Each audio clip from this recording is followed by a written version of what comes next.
Hey class, this is going to be your 5.6 lecture.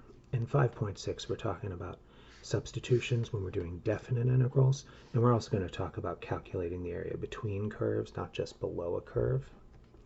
So the difference between a substitution with an indefinite integral, which we did last time, and a definite integral is not a lot. There's just a little extra step here because we have limits. So if you look at this integral, there's not a reasonable way for us to do this without a substitution. So we're going to say let u be equal to, and it makes the most sense here to let u be equal to x cubed plus 1, right? Then du is 3x squared dx. And so if we start this just like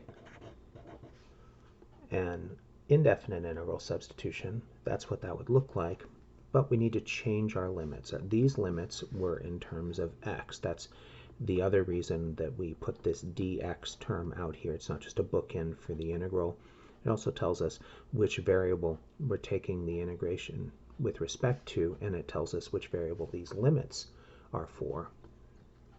So what we're saying here is as x goes from -1 to 1, but then in this integral we want these limits to be as u goes from something to something else. But u is a function of x, so u of -1 is -1 plus 1, that's 0. And u of 1 is going to be 1 plus 1, 2. So u is going to go from 0 to 2. So this is the integral as u goes from 0 to 2 of u to the 1/2 du. So that's 2/3 u to the 3/2 as u goes from 0 to 2. So then we can write this as 2/3. Let me write that as 2 to the 3/2 minus 0 to the 3/2. So 2 to the 3/2 that's the square root of 8, or 2 root 2, right? So this is 2/3 times 2 root 2 minus, of course, 0. So we can write that probably most nicely as 4 root 2 over 3. Some books will teach you, or some instructors would teach you, to not change the limits, but to do your integration as side work and then back substitute. That almost always leads to problems, and so I'm not going to teach you that method. But you might see it, if you're working with another student in Calc 2 next semester or something, they might do it that way. It's not necessarily a wrong way. It just leads to the wrong answer more often than completing the substitution does. And this becomes really of paramount importance when you get to Calc 3, which you guys know I teach a lot. So for me, I think the only safe way to do an integral substitution, a definite integral substitution, is to go ahead and make the full substitution. What happens the other way is basically people get to the end and they haven't completed the substitution and they forget and they use the original limits anyway. I see it happen all the time, so I don't want that for you. So this is the only way I'm going to teach you. I'm going to acknowledge there is another way, and if you track it down somewhere, I guess I can't stop you. It is in our book, so it wouldn't be that hard to find. But I just don't think of it as a method that is worth pursuing. All right, let's go ahead and do another problem here. So let's take the integral from pi over 4 to pi over 2 of cotangent theta, cosecant squared theta. So whenever we're doing a substitution, we need to stop and think about, well, what would be an easier integral for us? Or what do these guys have in common? For instance, the derivative of cotangent, oops, I left off my d theta after talking about how important it is. Look at me. the derivative of cotangent theta is cosecant squared theta, or at least with a minus sign, right? So that's another way to look at this. So this is a complicated integrand as it is, but if I let u equal cotan theta, then du is minus cosecant squared theta d theta, and that represents everything we have in that integral. We just have to tack a negative sign in to make it work. But then here's the definite integral part, so we need u of pi over 4, and u of pi over 4 is, let's see, cotan of pi over 4. Pi over 4 is where both of them are equal, so that's going to be 1. And cotan of pi over 2, u of pi over 2, cotan is cosine over sine, and cosine is 0 at pi over 2, so that is 0. So this becomes negative, the integral as u goes from 1 up to 0 of u du. Now we've got that negative, and our limits look like they're in the wrong order anyway, so we might as well write that as the integral from 0 to 1 u du. That both takes care of our negative sign and the fact that our limits looked like they were in the wrong order. We could have done it the other way. If you look at page 351 of your book, they're going to go ahead and work with it the other way. You get the right answer either way. I just think this looks a little cleaner. So then this is going to be, when I integrate u, I get u squared over 2 as u goes from 0 to 1.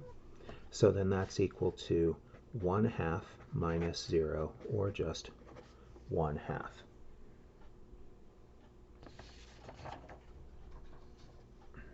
Let's see. Go ahead and try that other one there. What if we have the integral from minus pi over 4 to pi over 4 of tan x dx? So in this case, we want to, before we make a substitution, integrating tangent, that's not one we have an easy antiderivative for off the top of our heads probably. So this is pi over 4, that's minus pi over 4. Tangent we can write as sine x over cosine x. And so now I can say something like, let u equal cosine x, then du equals minus sine x dx. So this becomes du over u with a negative out front. But then all I have to do is figure out what, when x is minus pi over 4, what's u, and same for pi over 4. So u of minus pi over 4 is cosine of minus pi over 4, which is 1 over root 2. U of pi over 4 is cosine of pi over 4. That's also 1 over root 2. So this is equal to the integral from 1 over root 2 to 1 over root 2 of du over u. Now we know the antiderivative of 1 over u is natural log u, and your book actually calls it out. But we can actually stop here. As soon as our limits are the same, we know we're not actually integrating over any space. This is our region of integration, is that one point. And so it doesn't matter how tall this line is here. There's no area under that curve. This is 0.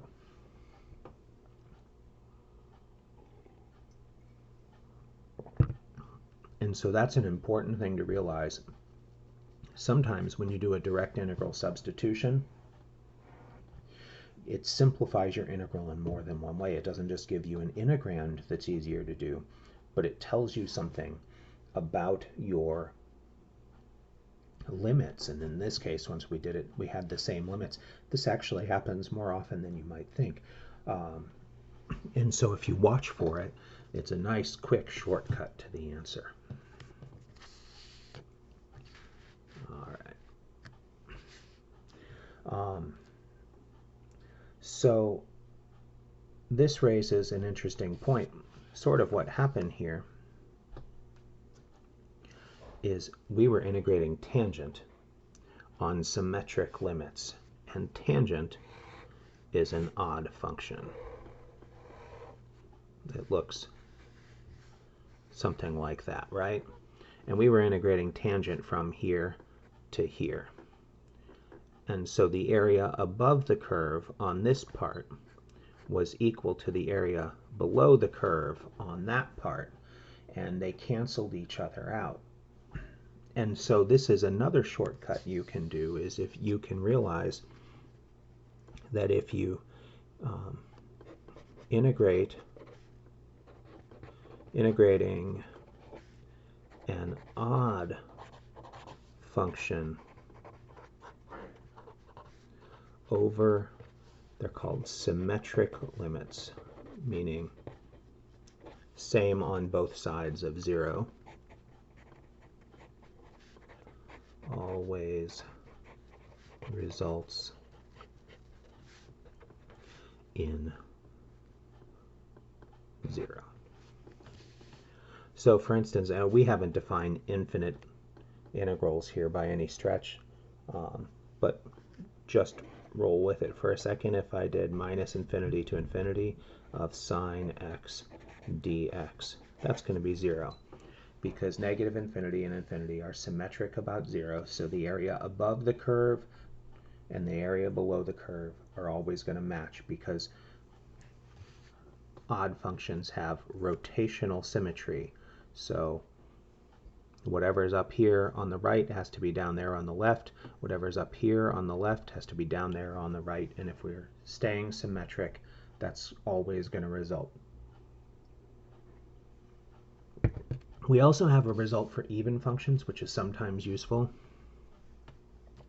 So I'm going to say that a little bit differently. If, we'll call it E, cap E of x is an even function. Remember, even functions like x squared and cosine have y-axis symmetry. Stuff like that. Then the integral of these on symmetric limits, the integral from minus a to a of e of x, is always equal to just 2 times the integral from 0 to a of e of x. I forgot my dx. There it is. So that one's not as quick of a result, like you don't get to the answer faster, but sometimes it helps if we have a 0 limit here. And sometimes we do this the opposite. Sometimes we have this integral, and it's actually easier to compute the integral all the way out and take half of it. There's a result when you're trying to determine the exact curve for the normal distribution, you know, the bell curve, standard normal bell curve. It turns out that that integral is actually easier if you do it from minus infinity to infinity rather than from 0 to infinity, I believe. It's one of the two. I don't do that one very often. I've just seen it here in the last couple of years at some point. But using the even function trick helps. Of all the things I teach you in the integration chapter, this is like the least vital. These are neat tricks. They are not like super important. They, when they come up, simplify a problem. And so I encourage you to know them. But if you're trying to prioritize studying, anything involving even and odd turns out to be more of a neat trick that saves time rather than something crucial that you can't do another way. So, actually, let me just get a new fresh paper here. Let's let's use an integral to compute the area between two curves. So for this to work, I'm going to need two curves, and I'm going to, let's do it theoretically first. So I'm just going to give you like some calc wiggles here. And for this to work, I'm going to say that one is always above the other between A and B. If we have them and they cross, if we have like this, and we want that total area, then we're going to have to split it here and add. So this idea is going to work for both of those two integrals. You just have to split it into two different integrals. So let's call this guy f of x. Let's let f of x be the guy on top and g of x be the guy on the bottom. So we've graphed y equals f of x, y equals g of x between some x equals a and b. Let's get the focus back in just a little. All right. So the area of this region right here is equal to the integral from a to b of f of x minus g of x dx. What I do here is I think of f of x minus g of x at every point. That's the distance from here to here. That is my height function. And I will actually refer to it as the height function when I do this. Anytime I'm doing an application involving area or sometimes even volume. So this f of x minus g of x is the height of this area, this region, at any point x between a and b. Which means that I've essentially just flattened it, and I've got a new curve that looks something like that, where this is y equals f of x minus g of x, and because f was always bigger than g on the region that I was looking at, this is always above the x-axis, and so we already know how to find the area below a curve, and so my height function is always above the x-axis, and that's how you do it. It's not really that big of a deal. It's just, you have to think about it a certain way. And like I said, if it gets weird if they cross one another, because then over here I might have f minus g, and over there I might have g minus f, and I have to piece them back together at the end. I'm going to do this example from your book. Find the area of the region enclosed by the parabola y equals 2 minus x squared, and the line y equals minus x. So here they didn't give us the a and b, so we are going to need to do a little graphing and maybe even a little algebra. Let me go ahead and move that to the top of the page. There we go. I'll just keep working down the page as we go. So let's go ahead and graph this. So 2 minus x squared, we'll call that 1, we'll call that 2. So this parabola goes through the point minus 1, 1, 0, 2, 1, 1, and then over here at 2 it'll be all the way down to minus 2.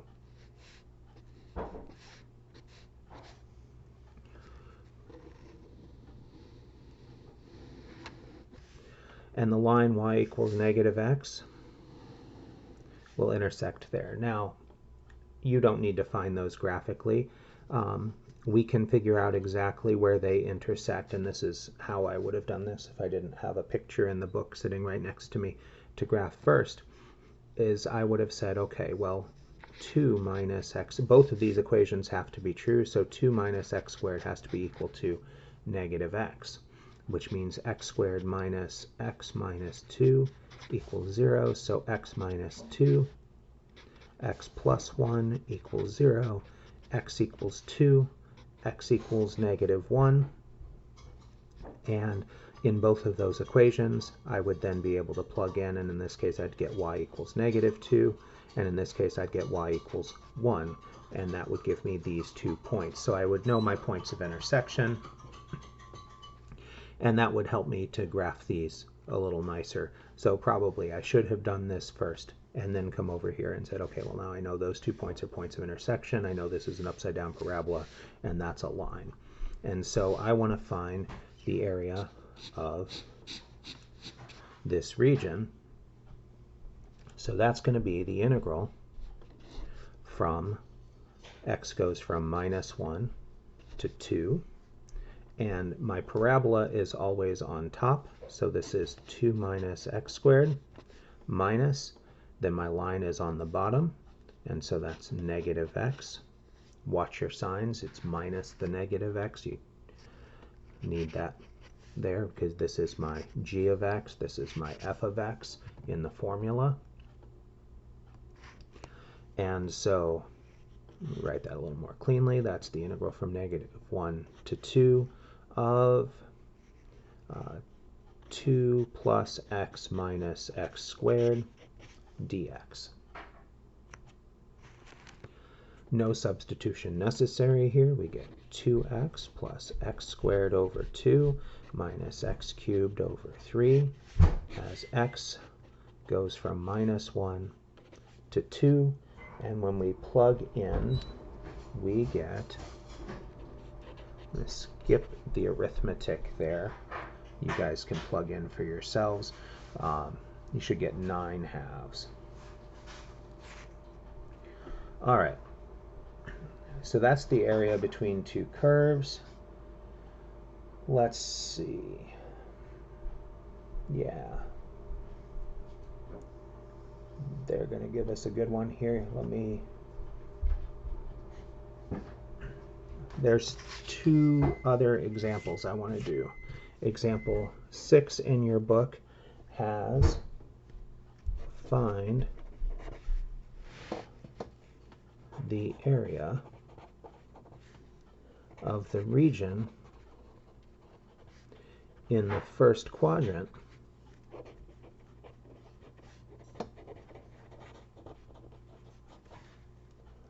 bounded above by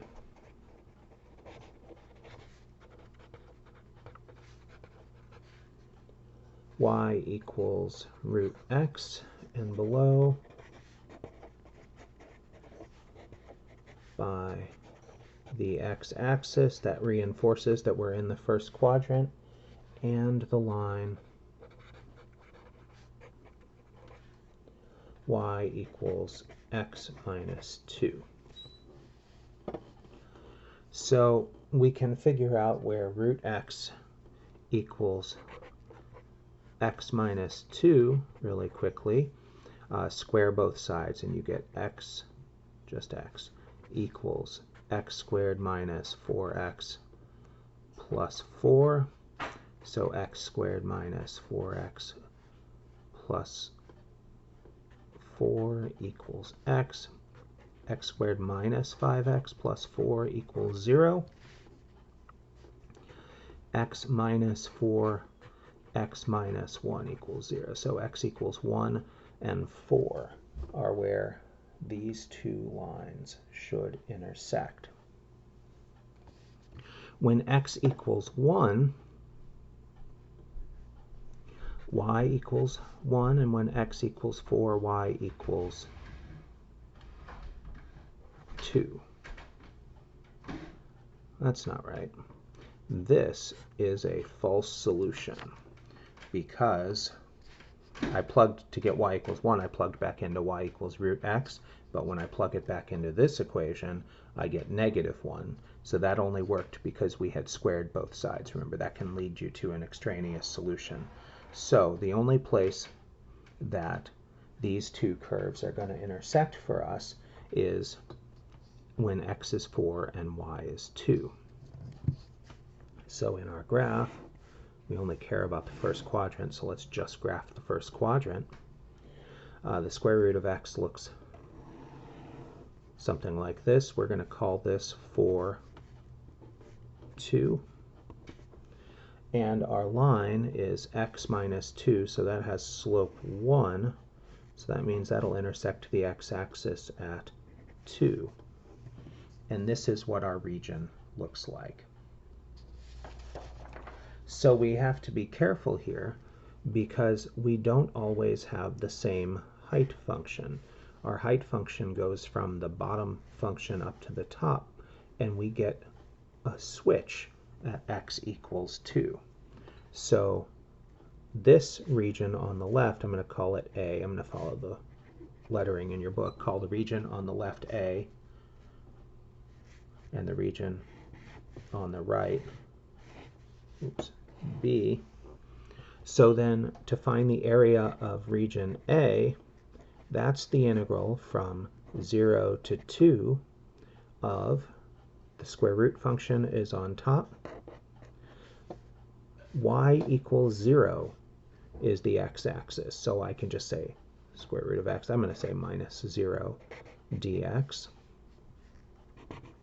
The area of region B is the integral from 2 to 4 of root x minus, and this is where we use our x minus 2 dx, because that is the bottom function there. So I sometimes call this the floor and that the ceiling, and then the difference is the height function. So our floor changes at 2. Before 2, our floor is 0.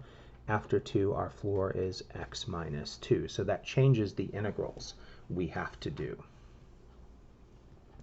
So the total area is equal to the area on region A plus the area on region B. So that would be equal to the integral from 0 to 2 root x dx plus the integral from 2 to 4 of root x minus x plus 2 dx, just distributing that negative. Those integrals are both all just power rules, so I know you guys can do those at this point, and when it's all said and done, to check yourselves, you should have 10/3. If you don't, check your integration, check your substitution, plugging in your values, that sort of thing. So the other thing that we could have is, what if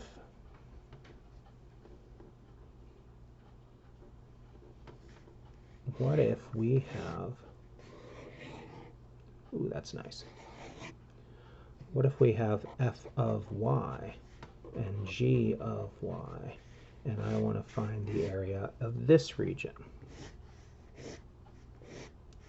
Well, then my height function is not really a height function unless I turn my head sideways. But if I turn my head sideways, I get that the area is equal to the integral as y goes from, we'll call this one down here c, and that one up there d, f of y minus g of y dy. And so we can instead look at our regions sideways, and in the case of the problem that we just worked, that means that we could have said, let me sketch that, we had something like this, right? And so this is y equals root x, this is y equals x minus 2. That was when I was drawing my arrows this way. But what if I draw my arrows that way? And this was the point 4, 2, and this is the point 0, 0.